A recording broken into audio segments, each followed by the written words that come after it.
자, 오늘 강의 주제요. 김종환의 사랑 이야기입니다. 지난 30여 년간 사랑을 위하여 노래해온 김종환님의 사랑 이야기. 여러분의 큰 박수로 오늘 이야기 함께하겠습니다.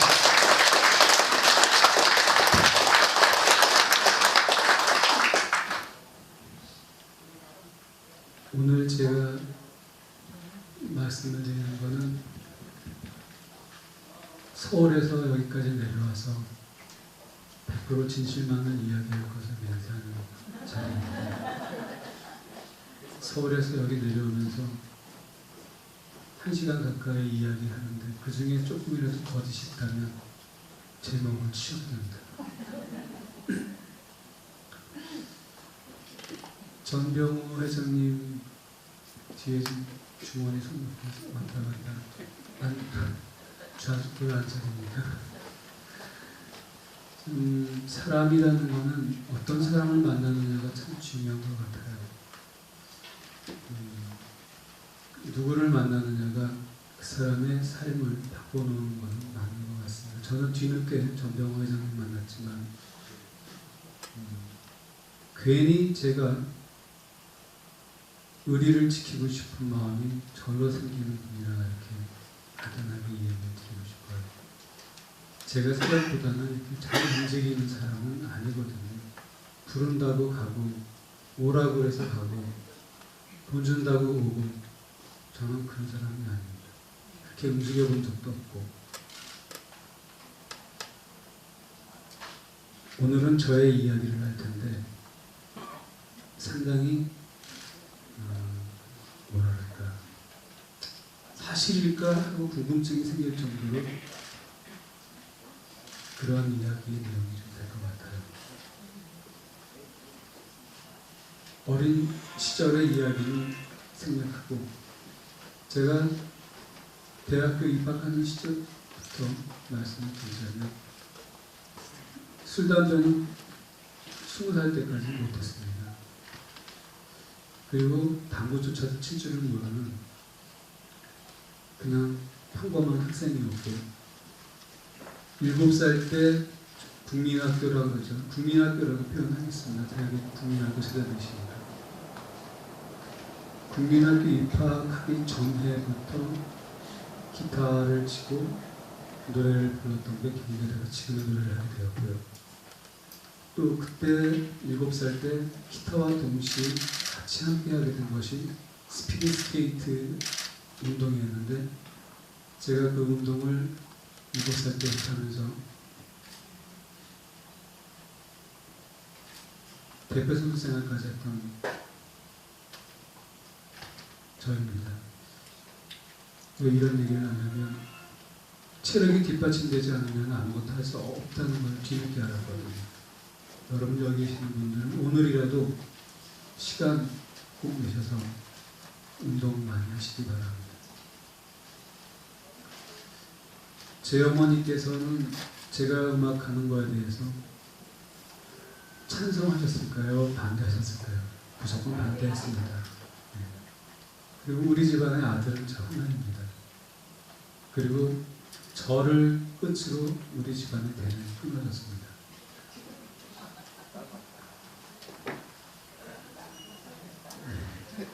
왜냐하면 저는 딸이 둘이거든요. 그리고 우리 집사람은 나이가 많아서 아이를 낳으시는 상황이 못 됩니다. 그래서 저는 제 대는 여기서 끊어졌습니다. 또 억지로 이을 생각도 없습니다.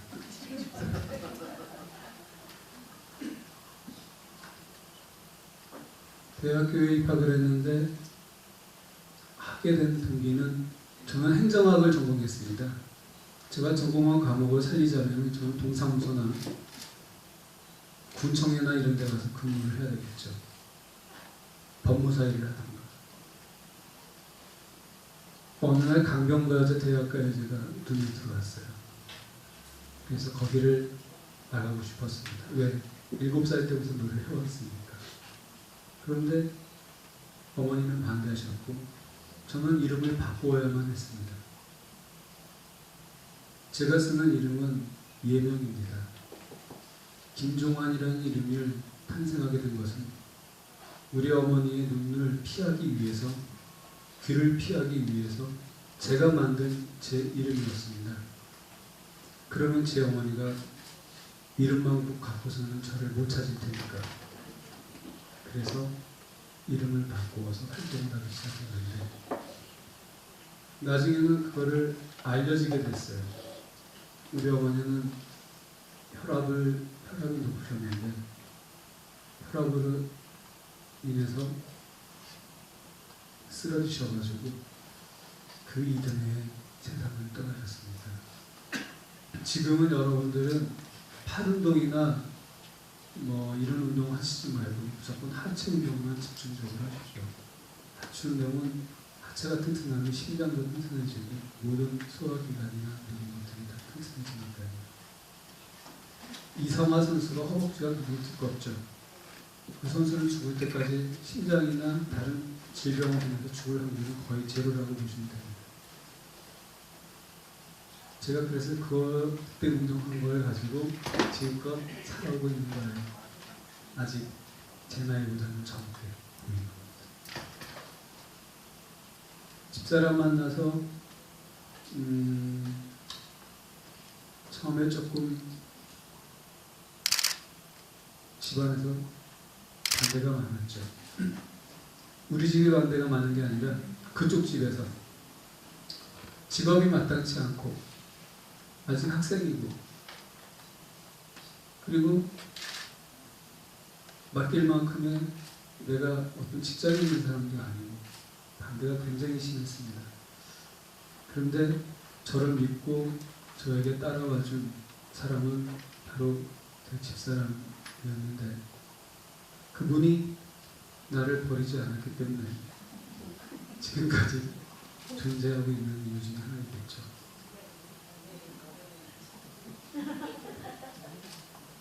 지금 내가 이 말씀 드리는 거는 제가 왜 저런 얘기를 하나, 제가 다른 이야기를 할 게 없습니다. 여기 와서 저의 이야기를 하는 게 차라리 솔직하겠다. 제 나이에 맞는 이야기고 저의 이야기를 여기 계신 분들에게만 솔직하게 이야기하는 것도 김종환이를 다시 볼 수 있는 기회일 테겠지만 살아가시면서 저런 일도 겪었구나 라고 힐링 비슷한 것이 돼도 되지 않을까 하는 겁니다. 그래서 몰래 도망쳤습니다. 그래서 둘이서 그냥 동거를 시작했어요. 그러다가 그 집에 부모님한테 걸렸습니다. 걸려서 와이프를 데리고 시골로 갔습니다. 저는 혼자가 됐어요. 그리고 한동안 못 봤는데 그때 제가 학비를 벌어야 하고 또한 생활도 해야 하기 때문에 서울 명동 무교동에서 디스크 자켓 DJ를 했습니다. 밤마다 음악을 틀으면서 음악실 안에서 맨날 울었어요. 보고 싶어서. 그러다가 내가 여기 있는 음악들을 다 배우고 싶었어요. 그래서 그 주인한테 뭐라 그랬냐면 저를 여기서 지켜봐서 아시겠지만 저는 솔직하게 말하고 있는 대로 살아가는 제 성격이기 때문에 실수한다면 가차없이 저한테 나무라시고 지켜봐 주신 게 괜찮다 느끼셨으면 저를 저녁마다 제가 음악을 들을 수 있게 음악실 문을 저에게 좀 넘겨주시면은 제가 음악 공부하는 데 큰 도움이 되겠다 그랬어요. 그때 거기에는 음반이 3만 장이 있었습니다. LP가. 그래서 저녁마다 새벽까지 그 불을 끄고 판을 갖다가 A부터 G까지 다 들으면서 1년 동안에 3만여 장의 음악을 들었죠. 그러니까 30만 곡이 되는 겁니다. 외국곡으로 30만 곡의 음악을 들은 게 지금의 저한테는 큰 재산이 되었죠. 음악을 작사하고 작곡하게 되게 공부가 되었던 겁니다. 그러다가 우리 첫 아이가 생기고 집사람하고 생활을 하는데 굉장히 어려움이 많았어요. 그러다가 너무 제가 이야기하다가 조금 머뭇거릴 때는 제가 좀 속상해서 하는 거니까 좀 이해해 주십시오. 그러다가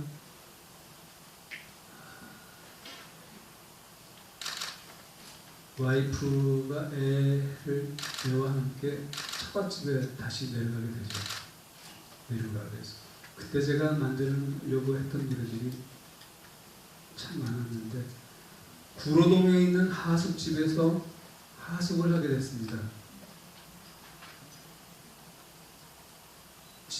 제가 자취할 수 있는 능력은 안 됐습니다.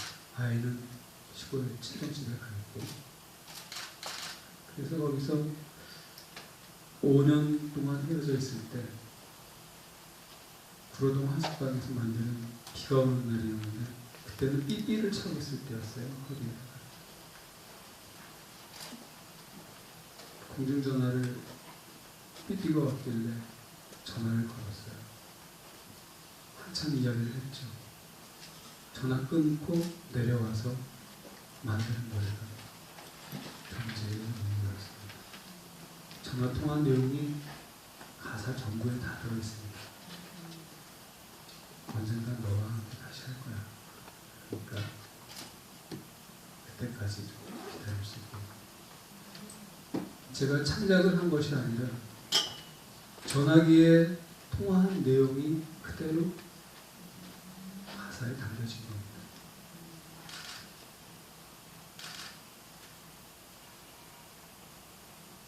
그리고 이듬해 그 음반을 그러니까 통기타 사롱에서 노래를 부르는데 그 존재의 음악 부르는 사람들이 눈이 동글동글해졌어요. 말똥말똥해지고 저를 바라보는 눈이. 그래서 나중에 알고 봤더니 그 노래가 되게 좋다는 거예요. 용기를 얻어서 음반을 발표하게 됐죠. 그때 당시에는 제가 빚을 얻지 않고 모든 돈을 다 여기에서 끌어모은 돈이 700만 원이 있었는데 700만 원을 가지고 음반을 만들게 된 거였어요. 첫 번째 음반은 회사가 부도가 나서 실패를 했고 존재이유가 두 번째 음반입니다.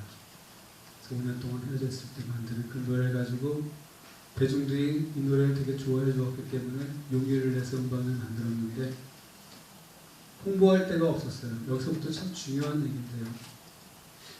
요새는 홍보를 하려면 최소한 들어가는 just pay가 아무리 적게 들어가도 10억이 필요합니다. 홍보 비용이. 걸그룹은 20억씩 들어갑니다. 제작비 700만 원만 가지고 음반만 만들어 놓고선 홍보할 수 있는 돈은 10원도 없었던 상황인데 차도 팔고 다 팔았으니까요. 누가 나를 홍보해 주겠어요? 나이는 30대인데 비주얼이 그야말로 기가 막힌 것도 아니고 대한민국에서는 어떤 제작자에서 나를 제작해서 홍보해 줄 수 있는 사람은 단 한 명도 없었어요. 그게 맞는 거예요. 그런데 제가 고민을 하다가 그때 당시에 제가 민혜경 씨에게 곡을 써주고 있었거든요. 미니스커트라는 노래가 이런 노래를 제가 만드는 노래이고 그리고 그때 민혜경 씨의 제작사 사장이 이명순 씨라고 그 양반이 나를 되게 홀대했어요. 곡을 써주는 사람이지만 나를 가치 있는 사람으로 전혀 보질 않았어요. 그런데 나는 바보같이 왜 그 사람한테만 매달렸을지 몰라요. 저 사람하고만 일을 하면 될 것 같았어요. 그리고 저는 왜 그랬는지 그 음반을 가지고 그분을 찾아갔어요. 녹음 다 끝난 마스터를 가지고 이거 들어보세요.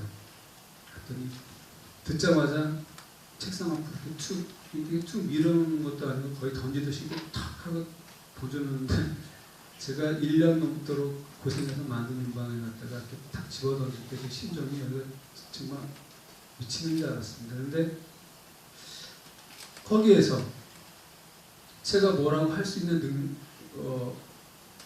말할 수 있는 상황이 못 돼서 그 음반 그냥 가지고 나왔어요. 그분이 마지막에 나올 때 뒤에서 너 그 노래가 히트가 되면 내 열 손가락에 장을 지질게. 한마디도 토시 하나 틀리지 않고 말씀을 드리는 거예요. 내 열 손가락에 장을 지질게. 내가 이 바닥을 떠날게. 문 닫고 나오는데 그 소리가 계속 들렸어요. 그런데 그분은 그때 당시에 굉장히 어려운 상황이었어요. 그분도 민혜경을 제작해가지고 제작비 계속 다 깨먹고 그래가지고 돈이 없을 때였기 때문에 나를 홍보는 꿈도 못 꿨고 개인 자신도 힘들었기 때문에 그런 이야기를 했었을 거라 생각을 해요. 그게 다 가지고 나와서 밤에 새벽 시장을 찾았습니다. 제가 DJ 할 때 제 DJ 선후배들이 거기에 있을 거다라고 제가 생각을 했기 때문에 가서 이 곡이 정말 괜찮은 곡인지라도 심판을 받고 싶었어요. 가지고 제일 먼저 간 데가 동대문에 갔더니 밀리올의 옆에 보면은 우노꼬레라고 하는 내 인생을 바꾸어준 쇼핑몰이 있었어요. 조그만. 거기에 2층에 DJ 박스가 있고 남자 여자 두 분이 더블 MC를 보면서 진행을 하면서 있었는데 그때 당시에 동대문하고 남대문 새벽 시장에는 총 17명의 DJ들이 남대문하고 해서 건물 하나에 한 사람씩 DJ가 상주를 해서 음악을 틀어주면서 분실된 물건들을 마이크로 찾아가려고 호명하거나 잃어버린 물건들, 그 다음에 또 맡겨놓은 물건들을 찾아가려고 멘트 해주면서 그 사이사이에 빠른 노래들을 틀어줬습니다. 그래서 빠른 노래를 틀어야 쇼핑이 빨리빨리 원활하게 잘 움직일 테니까요. 그런데 거기에 가서 내놓은 노래가 축축 늘어지는 존재의 이유를 가져가서 이 노래를 들어보라고 했어요. 심판 좀 해달라. 매일 갔습니다. 17군데 남대문하고 동대문을 거기 걸어도 올라가야 되고 엘리베이터 타려면 1시간 가까이 기다려야 돼요. 왜냐하면 층층마다 다 섰다 내려가고 막 물건도 실어 내리고 하니까 다 돌고 나면 아침 5시 됩니다. 해가 확 뜹니다. 그렇게 한 달을 다녔어요. 들어봤느냐. 그러다가 할 수 없어서 티코라는 차를 하나 구했어요. 엔진만 붙어있는 거. 50만 원 주고 그때 하나 구했어요. 그걸 가지고 일을 하러 다니고 하는데 요즘의 가수들은 되게 편하다라고 이렇게 생각이 들어요. 부모가 잘 있고 누가 후원자가 생기고 저는 후원자도 없고 부모도 없고 오히려 딸린 식구가 있어가지고 생활비까지 대줘야 되는 그런 사람이었는데 너무너무 많이 지쳐서 힘들고 그럴 때 종교도 없습니다. 저는 어디에 매달릴 때도 없었어요. 내 마음이 내가 종교인이고 내 마음속에 있는 내 어머니가 나의 마음속에 지주였고 그렇게 사는 거예요. 그리고 나서 한 달 다니다 쓰러졌어요. 몸살이 나서 아파가지고 누워있어요. 한 3, 4일 지났나 삐삐에 문자가 전화번호가 와 있길래 보니까 종로 쪽 동대문 쪽 전화번호인 것 같았어요. 그래서 아침에 일어나서 전화를 걸었어요. 그거. 근데 참 예감이라는 게 있더라고요. 여자분들이 느끼는 그 뭐라 그러죠? 예견한다 그러나요? 무슨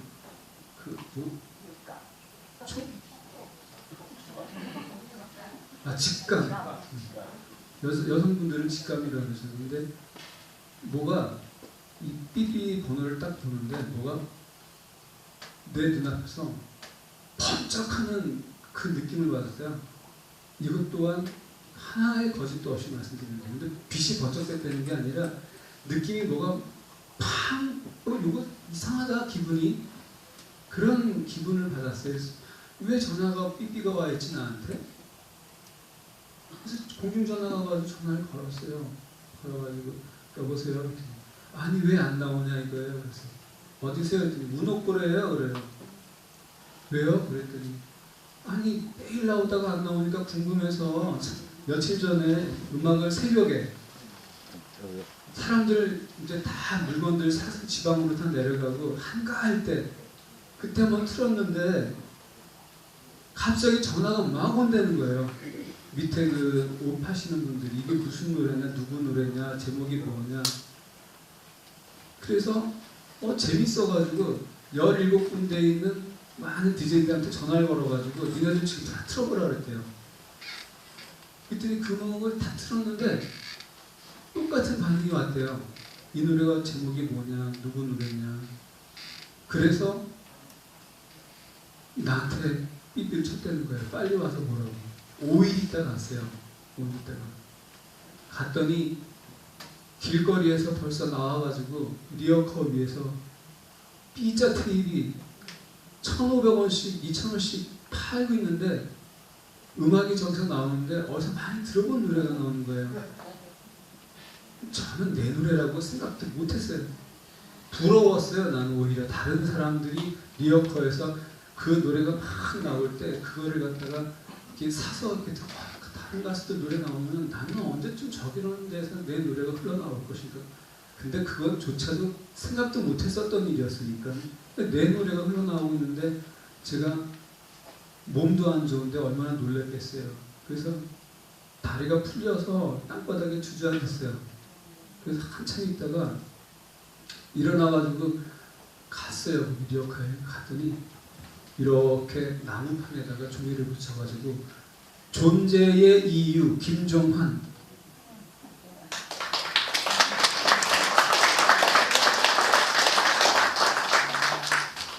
그런데 더 히트인 것은 전부 다 손에 옷가방들 짐을 미고 이고 들고서 그 많은 사람들이 줄을 쫙 서가지고 그거 사는데 줄이 말도 못한 거예요. 다른 동네 갔더니 다른 동네도 그래요. 그래서 내가 이걸 가지고 그냥 내가 제작하면 되잖아요. 이제 그냥 다 끝난 거라 생각하고 내가 뭐 음반 회사에 가가지고 로열티 계약하고 내가 PD 메이커 해서 내가 홍보비 얼마 받고 내가 홍보하면 되는 일인데 나는 이상하게 그게 분하고만 해야 될 것 같다는 생각이 자꾸 떠나질 않았어요. 그때 내가 44,000원을 드리고 50달러를 몸에 지니고 있었어요. 집에 갔다가 책상 밑에 유리 밑에다가 깔아서 붙여놓고 힘들 때마다 봤어요. 그분한테 찾아가서 다시 CD를 드리면서 이 음반이 지금 이렇게 해서 길거리에서 난리가 났으니 한 번만 나가서 확인 좀 해달라 그랬어요. 그랬더니 미친놈이라고.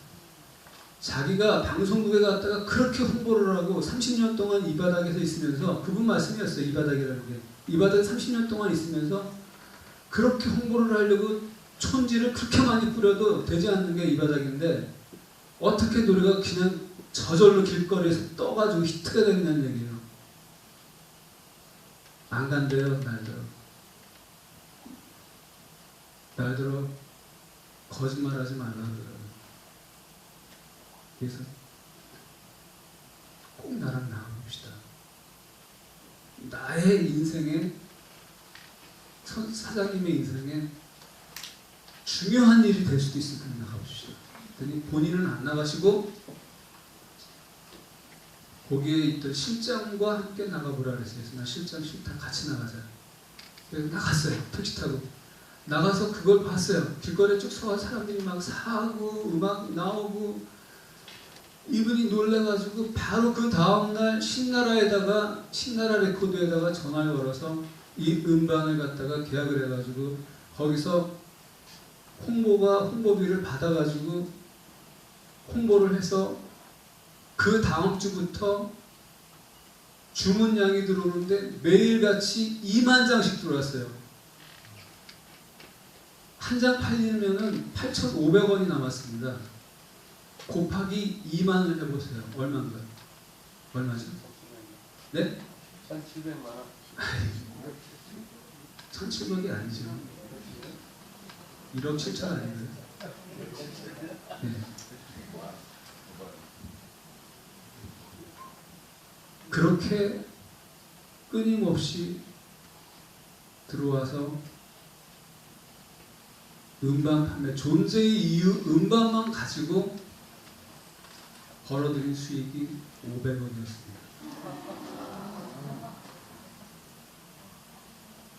그런데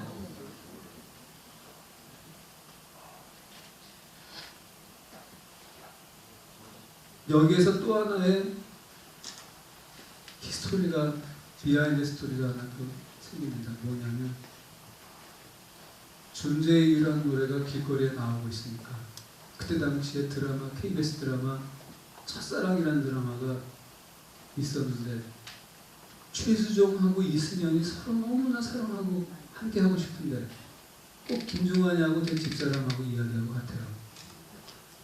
한 사람은 부잣집의 딸이고 한 사람은 가난한 미술가였어요. 둘이서 사랑하는데 아버지가 못 만나게 하는 거예요. 그래서 최수종이 시골에서 올라와가지고 예전에 대우빌딩이죠. 서울역 바로 맞은편에 있는 그 건물 앞에서 유리창을 이렇게 닦는, 유리창 닦는 직업을 갖게 되는 시기에 무슨 노래를 넣어야 할까 고민하던 게 바로 지금 드라마 제작국장으로 계시는 KBS의 예능국의 이영진 감독님이 고민을 하고 길을 지나가다가 길거리에서 나오는 존재를 듣고 이 노래를 한번 최수종 씨한테 넣어보자 해가지고 한번 딱 비지로 까는 노래가 거기서 불이 더 붙어가지고 시청률 65.8%가 나와서 지금도 깨지 못하는 기록으로 음반이 불이 붙은 거예요. 근데 나는 너무너무 감사하고 고마워서 제작팀들에게 한 번도 얼굴도 일면식도 없고 그 감독님 본 적도 없지만 어쨌든 나에게 너무나 고맙고 감사한 분이라 전부 다 스태프들에게 겨울에 입고 일을 하고 몇백 벌의 그 겨울 오일터 파카를 다 사서 다 돌렸어요. 다 돌리고 거기에 그 음악 감독님인가 누구한테 내가 차도 선물했어요. 자동차를 선물하고. 근데 그분을 누구지도 몰라요. 오늘 매니저를 통해서 얘기해가지고 이영진 감독은 지금까지 20년이 됐지만 아직도 만나보지 않았어요. 내가 찾아가서 인사하고 얘기하는 그런 아름다운 모습도 좋겠지만 그냥 그분은 그분대로 나를 갖다가 내 노래를 좋아했던 것이고 나는 나 나름대로 좋은 분을 만나서 그렇게 운이 좋아서 그렇게 됐다 친다면 서로 만나지 않아도 어떻게 생겼는지는 몰라도 마음속으로 감사하고 사는 것도 나쁘진 않겠다 싶어서 아직까지도 못 보고 있습니다. 그리워는 하고 있습니다. 남자지만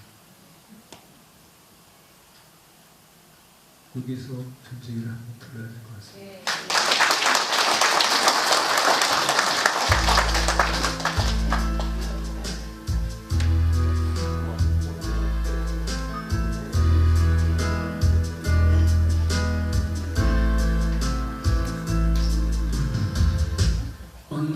언젠가는 너와 함께 하겠지. 지금은 헤어져 있어도 네가 보고 싶어도 참고 있을 뿐이지. 언젠간 다시 만날 테니까 그리 오래 너에게 나는 돌아갈 거야. 모든 걸 포기하고 내게 가고 싶지만 조금만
생각할 시간도 없이 너무나 피곤해서 쓰러져 잠이 들었지. 난 왜 이렇게 사는 거야. 눈을 뜨면 또 하루 다가고 내 손에 작은 너의 사진도 너를 다시 만나면 꼭 안고 놓지 않으리. 헤어져 있던 시간만은 알 수 없는 또 다른 너의 미래가 나를 더욱더 힘들게 하지만 네가 있다는 것이 나를 존재하게 해. 네가 있어 나는 살 수 있는 거야. 조금만 더 기다려 내게 달려갈 테니 그때까지 기다릴 수 있겠니. 조금만 더 기다려 내게 달려갈 테니 그때까지 기다릴 수 있겠니.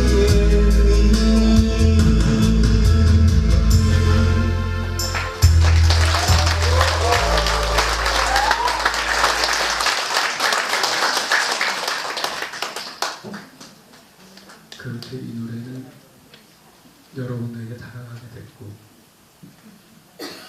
두 번째 그러고 있을 때 우리 회사에서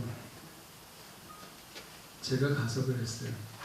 사장님한테 손에 잘 지시죠. 이런 얘기 할 수가 없잖아요. 저에게 바로 다음 곡을 만들자고 그러시더라고요. 근데 저는 평소에 습관처럼 음악을 쓰는 버릇이 있습니다. 매일 음악을 만듭니다. 하루도 빠짐없이 만듭니다. 항상 제 이 휴대전화가 가사를 운전하고 있을 때 생각이 안 난 거를 갖다 쓸 수 없을 때는 바로바로 녹음을 합니다. 그리고 집에 가서 정리를 하고 음악을 만들고 악보를 정리하고 편곡을 하게 되고, 이렇게 해서 만들어 놓은 노래가 타이틀 할 수 있는 것만, 이거는 머릿곡으로 타이틀곡으로 할 수 있는다고 생각하는 곡만 지금 만들어 놓은 게 350여 곡이 됩니다.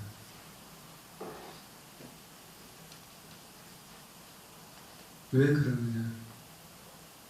제 할머니께서 예전에 무슨 일만 하시면 할머니 힘들어, 그러니까 조금 나중에 하고, 할머니 참 좋아했거든요. 그러니까 할머니 힘드니까 일하지 말고 쉬라고 그 손을 잡아 끌으면, 우리 할머니 꼭 그런 얘기 했어요. 늙으면 죽어서, 죽으면 다 썩은 몸인데 아껴뒀다 뭐하냐 이래야지. 제가 이렇게 생각이 많이 나고 할 때 뭔가를 남겨놔야죠. 가만히 있으면 뭐 하겠어요? 술집 가서 술 마시고 놀까요? 다른 사람들처럼?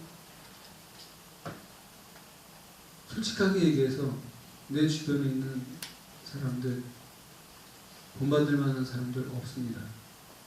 그분들을 폄하하는 것도 아니에요. 존경할 만한 사람이 가요계에 없습니다. 나쁘게 얘기하자면 존경할 가치가 없는 사람들이 엄청 많습니다. 돈만 하는 사람들 많습니다.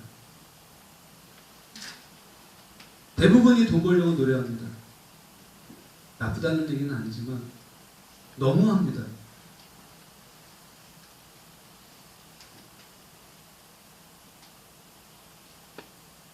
제가 그리고 나서 만들어 놓았던 노래 중에, 틀만 이렇게 잡아놨던 노래 중에 사랑을 위하여라는 노래가 있었습니다. 빨리 음반을 다시 내자 해서 사장님 말씀 듣고 빨리 정리하는 것이 사랑을 위하여입니다. 이 노래는 어떻게 만들어졌냐면 존재에는 하숙방에서 와이프하고 전화통화한 내용으로 만들었다면 이 노래는 차를 타고 와이프 얼굴 보러 생활비 가지고 매일 조금씩 그날 버는 돈 있잖아요. 가지고 가서 라면 2박스 사가지고 가고 또 반찬 할 돈 사가지고 가고 저는 그게 너무나 재밌었어요. 힘은 들었지만 몸에 내가 누구를 보살펴줄 수 있다는 것이 되게 자랑스러웠어요. 내가 무언가를 할 수 있다는 가족이 있다는 거. 그래서 그렇게 매일 다닐 때 너무 힘들고 너무 피곤하고 한 5년을 다니니까 몸이 가더라고요. 망가지더라고요. 그래서 양평에 둘물머리라고 있는데 북한강과 남한강이 만나는 물을 두물머리라고 합니다. 거기에 지나다가 95년 11월 달에 거기서 잠깐 차를 세우고 잠이 들게 됩니다. 차가 자꾸 왔다 갔다 하더라고요. 졸음운전한 거죠. 그래서 안 되겠어서 차를 세워놓고 잠깐 잠을 들었는데 추워서 깼어요. 기름값 아끼려고 히터를 안 틀었거든요. 추워서 깨보니까 물안개가 강가에, 내가 강가에다 차를 대놓고 잤는데 물안개가 쫙 켜 있었어요. 구름 위에 떠 있는 것처럼. 그 자리에서 기타를 꺼내고 종이를 꺼내서 코드를 잡고 노래를 부르면서 흥얼흥얼하면서 가사를 써내려간 게 이른 아침에 잠에서 깨어 너를 바라볼 수만 있다면 물안개 피는 강가에서 작은 미소로. 그때 당시 우리 집사람이 많이 아팠어요. 또 2절 가사는 이런 겁니다.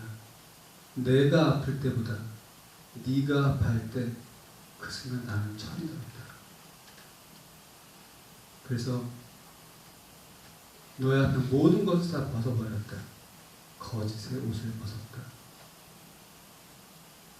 그렇게 해서 이 노래를 만들었는데 내놓자마자 히트가 되기 시작하는데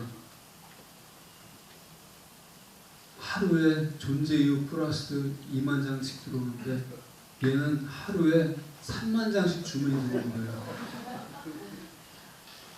우리 회사는 그야말로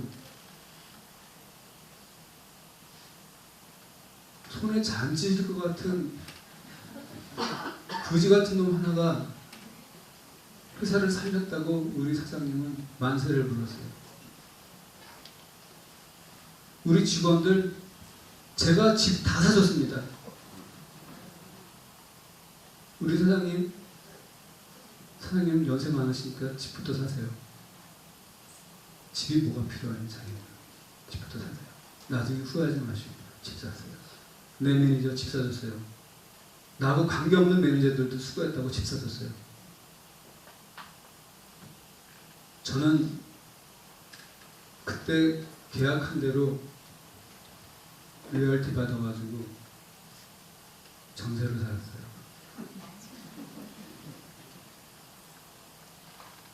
나는 말할 수 있잖아요, 사장님한테. 이 아이들 고생했으니까, 가정들도 있으니까 아파트 작은 거라도 하나씩 사줍시다. 나는 법대로, 계약서대로 로열티 받은 거로 정세 살다가 그 다음에 집을 샀어요.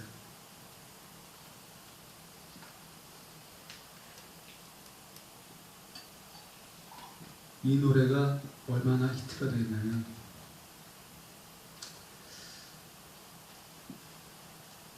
그 당시에 H.O.T. 잭스키스가 있었어요.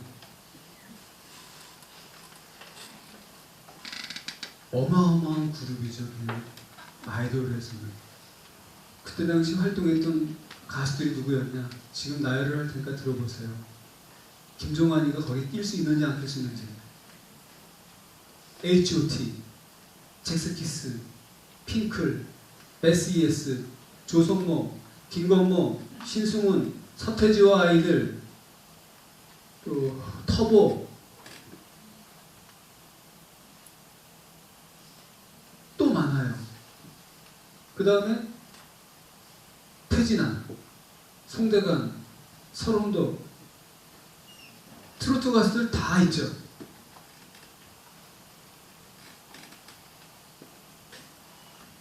그 가수들을 이기고 골든디스크 대상을 H.O.T하고 잭스키스가 받아야 되는데 그때 국립극장이 됐거든요. 남산에 있는 생방송으로 MBC에서 전국의 생방송을 막 하셨어요. 시상식 시간이 한 12시 넘으니까 시상하더라고요. 본선을 한 4부로 나눠서 하는데 음반 판매가 된 것만 집계해가지고 음반을 주는데 한쪽에서는 노란 풍선만 다 흔들어요. 노란 풍선이 저기 잭스키스 팬들, 여고생들, 하얀 풍선 다 흔들어요. H.O.T. 제 풍선은 하나도 없어요. 다 여고생만 있었어요. 한 2,000여 명이 다 누나들, 아줌마들 한 사람도 없는 거예요.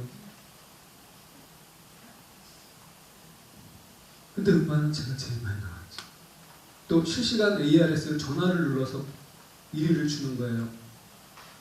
1위와 2위. 나중에 잭스키스 내려가고 김종환과 H.O.T하고 잭스키스 셋이서 막 이 그래픽이 올라갔다 내려갔다 처음에 제가 밑에 있었어요.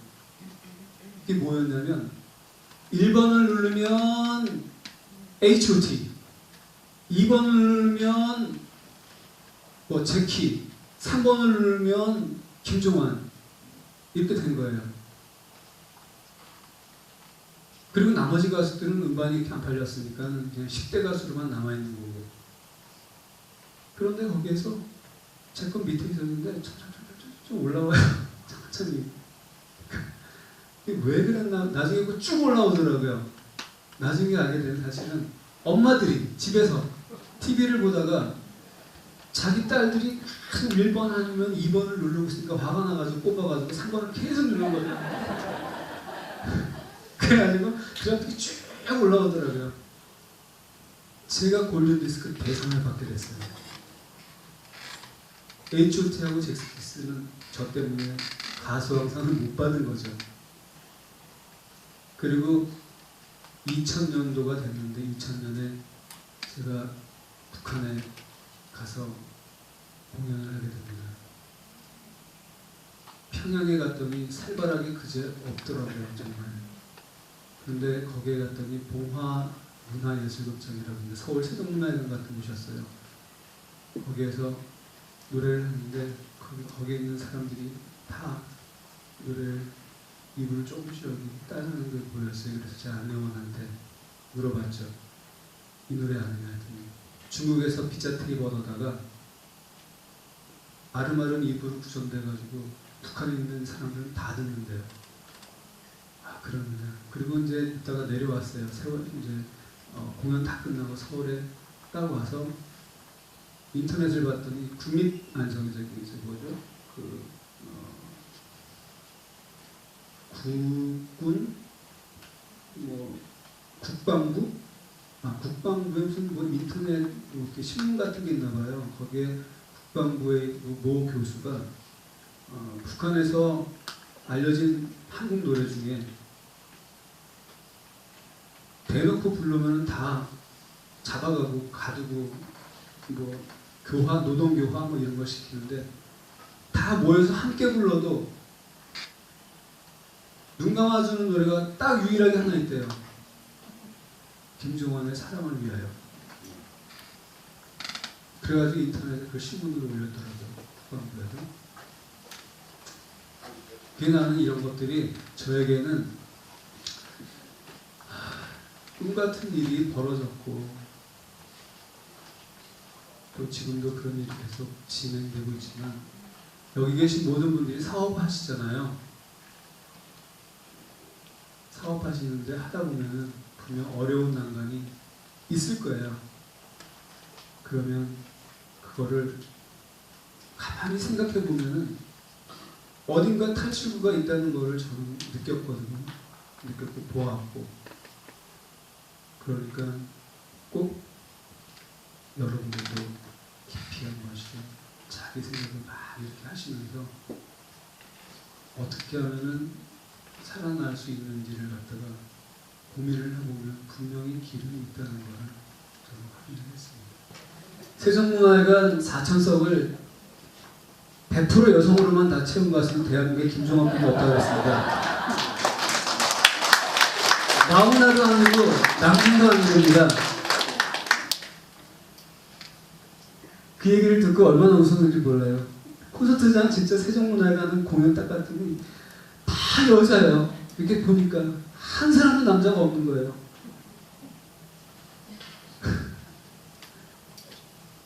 체육관에 가서 콘서트에도 마찬가지고 목포 체육관에 시민회관인가 체육관 시민체육관인가 있어 목포에 거기서 콘서트 하는데 남자가 별로 안 돼요. 다 여자예요. 더 열심히 살아야죠. 여러분과 함께 그렇게 살 겁니다. 오늘 이렇게 제 2기 K-포럼 여러분들 승승장구 하시고요. 그래서 무조건 좋은 일들 많이 생기시고 남편 사업하시는 거 승승장구하시고 본인도 아프지 않고 더욱 예뻐지시고 행복해졌으면 하는 바람으로 100년의 약속 부르면서 시간 마치도록 하겠습니다. 반갑습니다.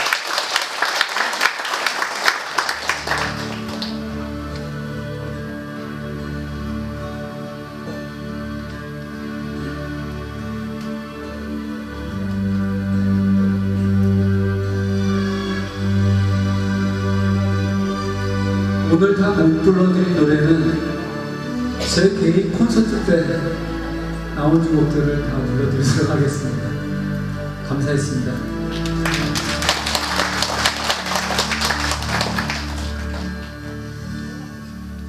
내가 선택한 사랑이 그대 나의 청춘을 당신께 드려야 할 손에 꼭 쥔 사랑을 이제서야 보낸다. 내 가슴에 못질을 한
바램은 제 노래가 아니라 노사연 씨 노래. 다음 차기에 노사연 씨 한번 초대하셔가지고 제가 바램은 반주가 없어요. 예, 제 노래가 아닌 거는 반주를 안 갖고 다닙니다. 노사연 씨한테 항상 만드는 노래는 아무리 히트가 돼도 그건 그분의 노래라니까 그분은 항상 양보합니다. 이렇게 마지막으로 또 짧게 인사드리자면 저쪽에 지금 그 MBC 방송국의 사장님의 사모님께서 지금 자리에 계시는데 꼭 드리고 싶은 말씀이 있습니다. MBC에서 그 하시는 그 좋은 축제가 있잖아요. 아이돌만 부르지 마시고 아줌마들의 우성인 김종환도 좀 불러주시기 바라겠습니다. 자, 오늘 즐겁고 유쾌하고 때로는 진지하고 때로는 웃음도 함께했던 아주 보람찬 여러분들에게 저는 큰 또 복을 받아가는 것 같습니다. 항상 승승장구하십시오. 감사했습니다.